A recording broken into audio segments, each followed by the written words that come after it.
Ito ang aking pangako,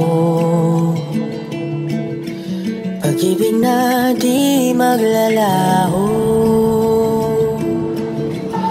To be patient, to be kind and to be true, to love and to be loved by you.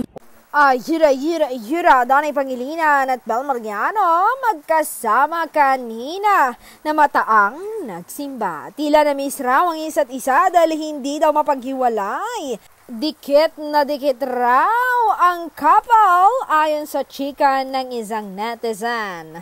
At iba talaga ang love team couple na ito. Lagi silang may oras sa Panginoon dahil dito mas magtatagal ang kanilang relasyon.